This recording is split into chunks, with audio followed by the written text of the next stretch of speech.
ഇനി ഞങ്ങളുടെ അവിടെ ആർക്കും അങ്ങനെ ഒരു സംഭവം സംഭവിക്കാൻ സമയത്ത് ഇവരല്ല വേറെ ആരും പോയാലും സംഭവിക്കും. അമ്മയ്ക്ക് 2 തോളലിന് 2നും പൊട്ടലുണ്ട്. അതേപോലെ അമ്മയുടെ ചെവി പോയിരുന്നു, അതായത് ചെവി ഇങ്ങനെ മുറിഞ്ഞു പോയിരുന്നു മൊത്തം.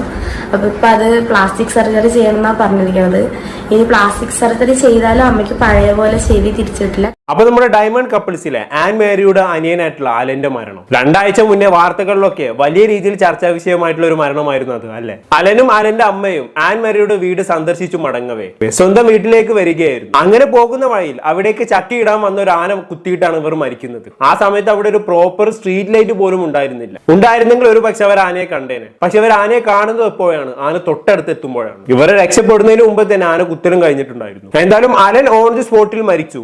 അമ്മയാണെങ്കിൽ സാരമായ പരിക്കുകളോടെ രക്ഷപ്പെടുകയും ചെയ്തു. അന്ന് ആ മരണവുമായി ബന്ധപ്പെട്ട് ആ നാട്ടിൽ വൻ പ്രതിഷേധവും ഹർത്താലും ഒക്കെ അരങ്ങേറിയിട്ടുണ്ടായിരുന്നു. അന്ന് അലന്റെ ബോഡി സ്വന്തം വീട്ടിലേക്ക് കൊണ്ടുവന്ന സമയത്ത് അലന്റെ മൃതദേഹത്തിന് മുന്നിലിരുന്നു കൊണ്ട് ആൻമാരി പൊട്ടിക്കരിയുന്ന ദൃശ്യങ്ങൾ വാർത്തകളിലൂടെയും മറ്റും നമ്മൾ കണ്ടതാണ്. അത് ഏവരെയും മനസ്സിനെ പിടിച്ചു കുലുക്കുന്ന ദൃശ്യങ്ങളായിരുന്നു. എന്തായാലും അനിയന്റെ മരണമൊക്കെ നടന്നു കുറച്ച് ദിവസങ്ങൾക്ക് ഇപ്പുറം ഒന്ന് ഓക്കെ ആയതിനു ശേഷം ഇന്നലെ ആൻമാരി ചില കാര്യങ്ങൾ പറഞ്ഞുകൊണ്ട് രംഗത്ത് വന്നിട്ടുണ്ടായിരുന്നു. അതിൽ ആദ്യമായി തന്നെ അമ്മയുടെ ഇപ്പോഴത്തെ കണ്ടീഷനെ കുറിച്ച് ആൻമാരി സംസാരിക്കുന്നുണ്ട്. നമുക്ക് എന്തായാലും ഒന്ന് കണ്ടുനോക്കാം. ഞാൻ ആദ്യം അമ്മയുടെ ഹെൽത്തിനെ പറ്റി പറയാം. അമ്മ റിക്കവറായി വരുന്നുണ്ട്. ഇപ്പം അമ്മയ്ക്ക് 2 തോളലിന് 2നും പൊട്ടലുണ്ട്. അതേപോലെ അമ്മയുടെ ചെവി പോയിരുന്നു, അതായത് ചെവി ഇങ്ങനെ മുറിഞ്ഞു പോയിരുന്നു മൊത്തം. അപ്പൊ ഇപ്പൊ അത് പ്ലാസ്റ്റിക് സർജറി ചെയ്യണമെന്നാ പറഞ്ഞിരിക്കുന്നത്. ഇനി പ്ലാസ്റ്റിക് സർജറി ചെയ്താലും അമ്മയ്ക്ക് പഴയ പോലെ ചെവി തിരിച്ചിട്ടില്ല. കേൾവിക്കൊന്നും കുഴപ്പമില്ല, പക്ഷെ ചെവിയുടെ ആ ഒരു ഷേപ്പും അതൊന്നും കിട്ടില്ല. കാരണം അതിൽ അസ്ഥികളൊക്കെ ദ്രവിച്ചു പോയിട്ടുണ്ടായി. അതുകൊണ്ട് ഇനി നമുക്ക് ചെവി പഴയ പോലെ കിട്ടണം എന്നില്ല. പിന്നെ അമ്മയുടെ ദേഹം മൊത്തം മുറിവുകളാണ്. ഇപ്പൊ മുറിവുകളൊക്കെ ഉണങ്ങി തുടങ്ങി. അമ്മ ഒരുപാട് റിക്കവർ ആകുന്നുണ്ട്. പിന്നെ ഒരു മെന്റൽ ട്രോമ, അത് കണ്ടു നിന്ന് അമ്മയ്ക്കൊരു മെന്റൽ ട്രോമ ഉണ്ട്. പക്ഷെ അതും അമ്മ ഇപ്പൊ റിക്കവർ ചെയ്ത് അമ്മയ്ക്കൊരു മനോധൈര്യം, ഒരു മനസ്സിനൊരു ധൈര്യം ദൈവം കൊടുത്തതുകൊണ്ട് അമ്മ അതിൽ നിന്നൊക്കെ നല്ല റിക്കവറായി വരുന്നുണ്ട്. പിന്നെ തോളലിന് പൊട്ടലുള്ളതുകൊണ്ട് തന്നെ അമ്മയ്ക്ക് എണീറ്റിരിക്കാനൊന്നും പറ്റില്ല. എല്ലാം കിടപ്പിൽ തന്നെയാണ് എല്ലാ കാര്യങ്ങളും നമ്മൾ ചെയ്തു കൊടുക്കുന്നത്. തൃശ്ശൂർ മെഡിക്കൽ കോളേജിലാണ് അമ്മ ഇപ്പൊ ഉള്ളത്. പേവാട് എടുത്തിട്ട് അവിടെയാണ് ഇപ്പൊ ഉള്ളത്.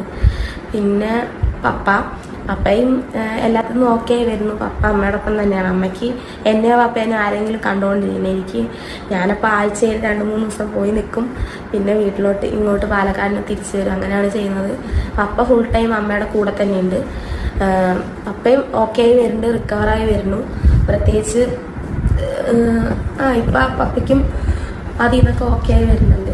ഓക്കെ, ഇതൊക്കെ കേൾക്കുമ്പോൾ ഞാൻ ആലോചിക്കുന്നത് ആ ഒരു കുടുംബത്തിന്റെ അവസ്ഥയെ കുറിച്ചാണ്. നിങ്ങളൊന്ന് ആലോചിച്ച് നോക്കി, പെട്ടെന്നൊരു ദിവസം ആ കുടുംബത്തിൽ ഒരു മകനെ നഷ്ടപ്പെടുന്നു. കുടുംബത്തിലെ അമ്മയാണെങ്കിലോ ഒന്ന് എഴുന്നേൽക്കാൻ പോലും പറ്റാത്ത അവസ്ഥയിൽ കിടപ്പിലാകുന്നു. കേട്ടിടത്തോളം വളരെ സാരമായിട്ടുള്ള പരിക്കുകളാണ് നമുക്ക് പറ്റിയിട്ടുള്ളത്, അല്ലെ? തോളലിലും ചെവിക്കും ഒക്കെ പരിക്കേറ്റിട്ടുണ്ട്. ആ അമ്മയുടെ അവസ്ഥകളൊന്ന് ആലോചിച്ച് നോക്കി. ശരിക്കും ഇവിടെ പറഞ്ഞാൽ അമ്മയെയാണ് ആന കുത്താൻ വന്നിട്ടുള്ളത്. അലന് അവിടെ ആനയിൽ നിന്ന് ഓടി രക്ഷപ്പെടാനുള്ള ഒരു സ്പേസ് ഉണ്ടായിരുന്നു. എന്നിട്ട് പോലും അലൻ അവിടെ ചെയ്തെന്താണ്? അമ്മയുടെ മുന്നിൽ കയറി നിന്നു. അതുകൊണ്ട് അലനെ ആന കുത്തി, അമ്മ രക്ഷപ്പെട്ടു. അതിന്റെ ഒരു റിഗ്രറ്റ് എന്തായാലും അമ്മയുടെ മനസ്സിലുണ്ടാകും, അല്ലെ? എന്തിനായിരുന്നു അവൻ അത് ചെയ്തത് എന്നുള്ള രീതി. അവന് പകരം ഞാനില്ലായിരുന്നു പോകേണ്ടിയിരുന്നത് നമ്മ ഇങ്ങനെ ചിന്തിച്ചുകൊണ്ടേയിരിക്കും. അത് വല്ലാത്തൊരവസ്ഥയാണ്. എന്തായാലും ചികിത്സകളൊക്കെ കഴിഞ്ഞ് പഴയ പോലെ എഴുന്നേറ്റ് നടക്കാൻ നമുക്കാകട്ടെ എന്ന് മാത്രമേ ഈ ഒരു അവസരത്തിൽ നമുക്ക് പറയാൻ ഒക്കത്തുള്ളൂ. ഇനി ഇതൊക്കെ കഴിഞ്ഞ് മരണത്തിന് ഏക ഉത്തരവാദി ഫോറസ്റ്റുകാരാണ് എന്നുള്ളതാണ് ആൻമേരി പറഞ്ഞു വെക്കുന്നത്. കാരണം അനിയൻ മരിക്കുന്നതിന് കുറച്ച് ദിവസങ്ങൾക്ക് മുമ്പ് ആ നാട്ടിൽ 3-4 ആനകൾ ഇറങ്ങിയിട്ടുണ്ടായിരുന്നു. അത് ഫോറസ്റ്റുകാർ അറിയുകയും ചെയ്തിട്ടുണ്ടായിരുന്നു. പക്ഷെ വേണ്ട രീതിയിലുള്ള മുന്നറിയിപ്പോ കാര്യങ്ങളോ ആ നാട്ടുകാർക്ക് ഫോറസ്റ്റുകാർ കൊടുത്തിട്ടില്ല. ആനയെ സൂക്ഷിക്കണമെന്നൊന്നും പറഞ്ഞിട്ടില്ല. ആനയെ അങ്ങോട്ട് നാട്ടിലേക്ക് മേയാൻ വിട്ടതായിരുന്നു ഈ പറയുന്ന ഫോറസ്റ്റുകാർ. എന്തായാലും ഇതുമായി ബന്ധപ്പെട്ട ആൻമാരി പറയുന്നത് നമുക്കൊന്ന് കേട്ടു നോക്കാം. പിന്നെ എന്റെ പപ്പയൊക്കെ 48 വർഷമായി ആ ഒരു സ്ഥലത്ത് ജീവിക്കുന്നത്. ഞങ്ങൾക്കൊരു 10 വർഷമായിട്ടാണ് ഈ ആനയുടെ ശല്യം. അന്നൊന്നും ഒരു കുരങ്ങൻ പോലും ഉണ്ടായിരുന്നില്ല. ഇപ്പൊ ആ ഭാഗത്തില്ലാത്ത മൃഗങ്ങളില്ല. കുരങ്ങൻ, മയില്, പന്നി, ആന, പുലി, കടുവ, അങ്ങനത്തെ എല്ലാവിധ സാധനങ്ങളും ആ ഒരു ഭാഗത്തുണ്ട്. ഒരു 10 വർഷമായിട്ടാണ്. തൊട്ടടുത്ത് വലിയൊരു മലയാണ്, ബാക്കിൽ വലിയൊരു ഫോറസ്റ്റ് ആണ്. അപ്പൊ ഈ നമ്മുടെ തൊട്ടടുത്തുള്ളത് പണ്ട് നമ്മൾ ആട് വയ്ക്കാനും ആട് കൊണ്ടൊക്കെ പോകുന്ന സ്ഥലങ്ങളാണ്, കളിക്കാനൊക്കെ പോകുന്ന സ്ഥലങ്ങൾ. പിന്നീട് ഇത് കാട്ടുന്ന നാട്ടിലേക്ക് ഇറങ്ങാൻ തുടങ്ങിയപ്പോ അവര് എന്താ കെട്ടിയത്? ആനക്കുഴി കെട്ടി. പിന്നെ അത് കഴിഞ്ഞ് ഷോപ്പ് വെച്ചു.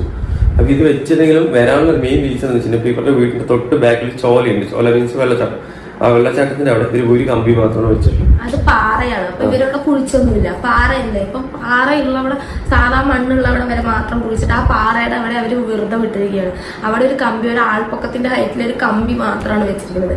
പിന്നെ എന്റെ വീടിന്റെ കുറച്ച് അങ്ങ് അറ്റം പോയി കഴിഞ്ഞ് കഴിഞ്ഞാൽ അവിടെ പാറ, അവരവിടെ കുഴിച്ചിട്ടേ ഇല്ല. പകുതി ഭാഗം വെറുതെ വഴി പോലെ കറക്റ്റ് അതിന്റെ ഉള്ളിൽ കൂടെ വരുന്നത്. പിന്നെ ജനവാസ മേഖല എന്ന് പറഞ്ഞാൽ ഇത്രയും വർഷങ്ങളായിട്ട് അവിടെ താമസിക്കുന്നതാണ്. മറ്റു ബുദ്ധിമുട്ടുകളൊന്നും ഇതുവരെ ഉണ്ടായിട്ടില്ല. ഈ കഴിഞ്ഞ 10 വർഷമായിട്ടാണ് ഇവർക്ക് ഈ ബുദ്ധിമുട്ടുള്ളത്. കഴിഞ്ഞ 10 വർഷമായിട്ടാണ് ആനയുടെ ബുദ്ധിമുട്ട്. എന്നാലും ഞങ്ങളുടെ ആ ഭാഗത്തുള്ളവർക്ക് വലിയ ഉപദ്രവമോ അങ്ങനെയൊന്നും ഞങ്ങൾക്ക് ഉണ്ടായിരുന്നില്ല. അതുങ്ങൾ വരും, അതുങ്ങളുടെ എന്തെങ്കിലും ചെയ്യും, നോക്കും, പോകുന്നല്ലാതെ ഇതുവരെ ഞങ്ങൾക്ക് ഞങ്ങളുടെ ഭാഗത്ത് ഞങ്ങളുടെ ആ നാട്ട് അതല്ലാതെ അവിടെ 2-3 പേരെ കൊന്നിട്ടുണ്ട് ആന. പക്ഷെ ഞങ്ങളുടെ ആ ഭാഗത്തെല്ലാം കുറച്ചും കൂടെ മാറിയിട്ടാണ്. പക്ഷെ ഇത് സത്യം പറഞ്ഞാൽ വനം വകുപ്പിന്റെ അനാസ്ഥ തന്നെയാണ് ഇങ്ങനെ ഒരു കാര്യം ഉണ്ടാകാൻ കാരണം. ഒന്നെങ്കിൽ അവർ ഇൻഫോം ചെയ്യണമായിരുന്നു. ഓക്കെ, അപ്പൊ അതാണ് കഴിഞ്ഞ 10 വർഷത്തോളമായി നല്ല മൃഗശല്യമുള്ള ഏരിയ ആണ് അതെന്നുള്ളതാണ് ആൻമാരിയോട് പറഞ്ഞു വെക്കുന്നത് അല്ലേ? എവിടെ? ആൻമാരിയുടെ നാടായിട്ടുള്ള പാലക്കാട് മുണ്ടേരി. അപ്പൊ ചുരുക്കി പറഞ്ഞാൽ മൃഗങ്ങളൊക്കെ കാടിറങ്ങി വരാൻ തുടങ്ങിയെന്നർത്ഥം. ഇതെല്ലാം ഇവർ ഒരുപാട് തവണ ഫോറസ്റ്റിനെ ശ്രദ്ധയിൽപ്പെടുത്തിയിട്ടുണ്ടായിരുന്നെങ്കിൽ കൂടിയും യാതൊരു നടപടിയും ഉണ്ടായിരുന്നില്ല. ജനങ്ങളുടെ കണ്ണിൽ പൊടിയിടാൻ വേണ്ടി തൽക്കാലം ഫോറസ്റ്റുകാർ എന്തൊക്കെയോ കാണിച്ചു കൂട്ടും, 4 കമ്പി കുത്തിവെക്കും. ആനക്കാണ് ഇതൊക്കെ പൊളിച്ചു വരാൻ പാട്. ഇതുകൊണ്ടൊക്കെ തന്നെ ഇപ്പൊ അവിടുത്തെ ആളുകൾക്ക് ജീവിക്കാൻ പറ്റാത്ത അവസ്ഥയാണ്. ഇനിയിപ്പോ ഞാനിതൊക്കെ പറയുമ്പോഴും പലരുടെയും മനസ്സിലൊരു ചോദ്യം ഉണ്ടാവും, ഇങ്ങനെയാണെന്നുണ്ടെങ്കിൽ എന്തിനാണ് അവിടെ കഷ്ടപ്പെട്ട് പിടിച്ചു നിൽക്കുന്നത്? ആ നാടും വീട് ഉപയോഗിച്ച് പോരായിരുന്നു എന്നുള്ളത്. അങ്ങനെ ചോദിക്കുന്നവരോട് തിരിച്ച് ഞാനൊരു ചോദ്യം ചോദിച്ചോട്ടെ, ഇവര് ഈ നാടും വീട് ഉപയോഗിച്ച് എങ്ങോട്ട് പോകും? നിങ്ങൾ താമസിക്കാൻ സ്ഥലം കൊടുക്കോ? ഇല്ലല്ലോ. നമുക്ക് പറയാൻ എളുപ്പമാണ്. ബുദ്ധിമുട്ട് അനുഭവിക്കുന്നവർക്ക് അതിന്റെ പ്രയാസം മനസ്സിലാകത്തുള്ളൂ. എന്തായാലും കേട്ടെടുത്തോളം ചെറിയ അനാസ്ഥയൊന്നുമല്ല ഫോറസ്റ്റിന്റെ ഭാഗത്തുനിന്ന് ഉണ്ടായത്. ആ നാട്ടിൽ പ്രോപ്പർ സ്ട്രീറ്റ് ലൈറ്റ് പോലും ഇല്ല എന്നാണ് ആൻമാരി പറയുന്നത്. അത്യാവശ്യം നല്ലൊരു ജനവാസ മേഖലയാണത്. അവിടെ പ്രോപ്പർ സ്ട്രീറ്റ് ലൈറ്റ് പോലും ഇല്ല എന്നുണ്ടെങ്കിൽ എന്താണ് അവസ്ഥ? അതുകൊണ്ടാണല്ലോ അലം മരിച്ചത്. ഒരു പക്ഷേ സ്ട്രീറ്റ് ലൈറ്റ് ഉണ്ടായിരുന്നെങ്കിൽ അലം മരിക്കില്ലായിരുന്നു. ദൂരെ നിന്ന് ഇവർക്ക് ആനയെ കാണാമായിരുന്നു. അത് കാരണമായി അവർക്ക് വേണ്ട പ്രിക്കോഷൻസ് ഒക്കെ എടുക്കാമായിരുന്നു. എന്തായാലും സംഭവിക്കാനുള്ളതെല്ലാം സംഭവിച്ചു. ഇനിയൊരു മരണം നടക്കുന്നതിന് മുമ്പെങ്കിലും വേണ്ട നടപടി ഫോറസ്റ്റുകാരുടെ ഭാഗത്തുനിന്ന് ഉണ്ടാവണം. ഇല്ലെങ്കിൽ ഇനിയും ഒരുപാട് മരണങ്ങൾ നമ്മൾ അവിടെ കാണേണ്ടി വരും. ഇനിയിപ്പോ ഫോറസ്റ്റുകാരൊന്നും ചെയ്യാത്തത് പോട്ടെ, ഫോറസ്റ്റുകാരിൽ നിന്നും ഒരുപാട് ദ്രോഹങ്ങൾ തങ്ങൾക്ക് അനുഭവിക്കേണ്ടി വന്നിട്ടുണ്ട് എന്നാണ് ആൻമാരി പറയുന്നത്. അതിനെക്കുറിച്ച് പറയുന്നത് നമുക്കൊന്ന് കേട്ടോക്കാം. പഞ്ചായത്തിന്റെ കുടിവെള്ള പദ്ധതിക്ക് ഒരു പൈപ്പ് ഇടാൻ പോലും സമ്മതിക്കാത്ത ആൾക്കാരാണ് ഫോറസ്റ്റുകാർ. ഞങ്ങൾക്ക് വെള്ളത്തിന് വരെയാണ് ബുദ്ധിമുട്ട്. ഒരു ബോർവെല്ല് കുത്തി വെച്ചിട്ടുണ്ട്. പക്ഷെ ഇതുവരെ ഞങ്ങൾക്ക് ഒരു ഹൗസ് കണക്ഷൻ പോലും കിട്ടിയിട്ടില്ല. കാരണം അതിന് കുഴി കുഴിക്കണം, അതിന് ഫോറസ്റ്റുകാരുടെ അനുമതി വേണം. അതൊന്നും നമുക്കില്ല. നമ്മുടെ സ്ഥലം ഓൾറെഡി നമ്മളൊരു വർഷം വരെ നമ്മൾ നികുതിയൊക്കെ അടച്ചുകൊണ്ടിരുന്നതാണ്. പിന്നെ പെട്ടെന്ന് ഫോറസ്റ്റുകാർ കേസ് കൊടുത്തു, ഫോറസ്റ്റിന്റെ സ്ഥലമാണെന്ന് പറഞ്ഞിട്ട്. നമുക്ക് കേസൊക്കെ വിട്ട് കിട്ടി. ഇപ്പൊ നമ്മൾ കേസ് ചെയ്തു. ലാൻഡ് ടാക്സ് അടുത്ത പ്ലേസ് സ്ഥലമായിരുന്നു അത്. പിന്നീട് അവർ തേക്ക് വളരേണ്ടതുണ്ട്, ഫോറസ്റ്റ് ചെയ്യുന്നുണ്ട്, വളച്ചു കെട്ടാൻ ശ്രമിച്ചു. എന്നിട്ട് ലാസ്റ്റ് നമുക്കിപ്പോ ആ സ്ഥലം വിട്ട് കിട്ടി. ഒരു 5-6 മാസം കൂടെ കഴിഞ്ഞാൽ നമുക്കത് നമ്മുടെ പേരിലേക്ക് NOC കാര്യങ്ങളെല്ലാം കിട്ടും. ഇത്രയും നാളും അതിന്റെ പിന്നാലെ കേസ് കൂട്ടാൻ പറഞ്ഞിട്ട് നമ്മൾ നടക്കുമായിരുന്നു. ഇപ്പോഴാണ് നമുക്കത് വിട്ട് കിട്ടി. ഒരുവിധ പുരോഗമനവും നമ്മുടെ ആ ഭാഗത്തേക്ക് ഇല്ല. ഇനിയിപ്പോ ആന ഇറങ്ങി പറഞ്ഞാൽ ഫോറസ്റ്റുകാർ വരും, 4-5 പടക്കം വെട്ടിക്കും. ഈ ആനേനെ കാട്ടിലേക്ക് എന്നെ കയറ്റി വിട്ടിട്ട് ഇവര് പോകും.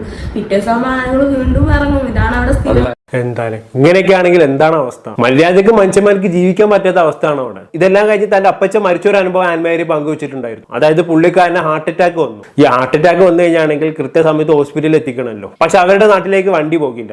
അങ്ങനെ കുറെ ദൂരം മൂപ്പരെ ചുമന്നുകൊണ്ട് കൊണ്ടുപോയി. എന്നിട്ടാണ് വണ്ടി പിടിച്ചിട്ട് ഹോസ്പിറ്റലിലേക്ക് പോയത്. പക്ഷെ നിർഭാഗ്യവശാൽ പോണ വഴിയിൽ പുള്ളിക്കാരൻ മരണപ്പെട്ടു. ഇവിടെ ആൻമാരി പറയുന്നത് കൃത്യസമയത്ത് ഹോസ്പിറ്റലിൽ എത്തിച്ചിട്ടുണ്ടായിരുന്നെങ്കിൽ ഇന്നൊരു പക്ഷെ അപ്പച്ചൻ ജീവിച്ചിരുന്നേനെ. അതാണ് ആ നാടിന്റെ അവസ്ഥ. കൃത്യമായ കുടിവെള്ളമില്ല, നല്ല ഹോസ്പിറ്റാലിറ്റി ഇല്ല, വഴിയിലേക്ക് വണ്ടികളൊന്നും വരില്ല, കൂടാതെ മൃഗശല്യവും. എങ്ങനെയാണോ അവിടേക്ക് അവർ കടിച്ചു പിടിച്ച് നിൽക്കുന്നത് അല്ലേ? എന്തായാലും ഇനി മരിച്ചു പോയതിന്റെ അനിയനെ കുറിച്ച് ആൻമാരി പറയുന്നുണ്ട്. അതുകൊണ്ട് കണ്ടു നിർത്താം.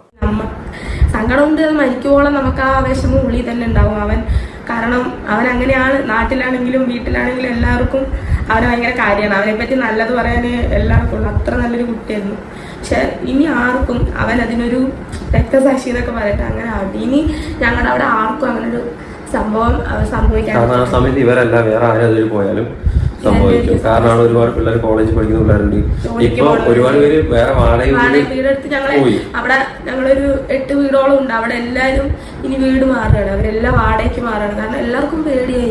കാരണം സ്കൂളിൽ പോണ പിള്ളേരുണ്ട്, കോളേജിൽ പോണ പിള്ളേരുണ്ട്, ജോലിക്ക് പോണവരുണ്ട്. ഇവരൊക്കെ വരുന്ന സമയം രാത്രി എന്തായാലും അവിടെ ഉള്ളവർക്കൊക്കെ നാട് വീട് ഉപേക്ഷിച്ച് പോകേണ്ട ഒരു അവസ്ഥയാണ്. വാടക കൊടുക്കാൻ പ്രാപ്തിയുള്ളവർ വാടക വീട്ടിലേക്ക് താമസം മാറുന്നുണ്ട്. പക്ഷെ അതൊന്നുമില്ലാതെ ആൻമേരിയെ പോലുള്ള ആളുകൾ അവിടെ കടിച്ചു പിടിച്ച് നിൽക്കുകയാണ്. ഒരുപക്ഷെ ഇവരുടെയൊക്കെ വിഷമം കേട്ടാൽ നമുക്ക് അത്രത്തോളം മനസ്സിലായിക്കൊള്ളണമെന്നില്ല. കാരണം എന്റെ വീഡിയോ കാണുന്ന ഒട്ടുമിക്ക ആളുകളും ടൗണിലോ അല്ലെങ്കിൽ സിറ്റിയിലോ ഒക്കെ ജീവിക്കുന്നവരായിരിക്കും. നമുക്ക് ചുറ്റും കൃത്യസമയത്ത് എല്ലാ സൗകര്യങ്ങളും ഉണ്ട്, കൃത്യമായ ഹോസ്പിറ്റാലിറ്റികൾ കിട്ടുന്നുണ്ട്, കൃത്യമായ എല്ലാം കിട്ടുന്നുണ്ട്. പക്ഷെ ഇവരെ സംബന്ധിച്ചിടത്തോളം അങ്ങനെയല്ല കാര്യങ്ങൾ. ഇവരുടെ വിഷമം മനസ്സിലാക്കണമെങ്കിൽ ഒരു രാത്രിയെങ്കിൽ ഒരു രാത്രി ഏത് നിമിഷവും തന്നെ ഏത് മൃഗവും ആക്രമിച്ചേക്കാം എന്ന ഭയത്താൽ കഴിച്ചു കൂട്ടണം. അങ്ങനെ ഒരു രാത്രിയെങ്കിലും കഴിച്ചു കൂട്ടിയാലേ ഇവരുടെയൊക്കെ വിഷമം നമുക്ക് മനസ്സിലാക്കാൻ പറ്റൂ. എന്തായാലും ഇവർ പറഞ്ഞതെല്ലാം വേണ്ട അധികാരികളിലേക്ക് എത്തട്ടെ അല്ലെ, ഗവൺമെന്റിന്റെ ഭാഗത്തു നിന്നുള്ള ഒരു പ്രോപ്പർ ആക്ഷൻ ഉണ്ടാവട്ടെ. ഇവിടെ ഒന്നെങ്കിൽ ഫോറസ്റ്റുകാരും മുൻകൈ എടുത്ത് അവിടുത്തെ ജനങ്ങളുടെ സ്വത്തിനും ജീവനും സംരക്ഷണം നൽകണം. അതല്ല എങ്കിൽ ഗവൺമെന്റ് ഇടപെട്ട് അവിടുത്തെ ആളുകൾക്ക് മറ്റൊരു ലാൻഡ് നൽകി അവരവിടെ മാറ്റി താമസിപ്പിക്കണം. ഇതിൽ രണ്ടിൽ ഏതെങ്കിലും ഒന്ന് സംഭവിക്കണം. നിങ്ങളൊന്ന് ആലോചിച്ച് നോക്കി, ഇവിടെ മൃഗത്തിലുള്ള വില പോലും ആ നാട്ടിലുള്ള മനുഷ്യന്മാർക്ക് കിട്ടുന്നില്ല.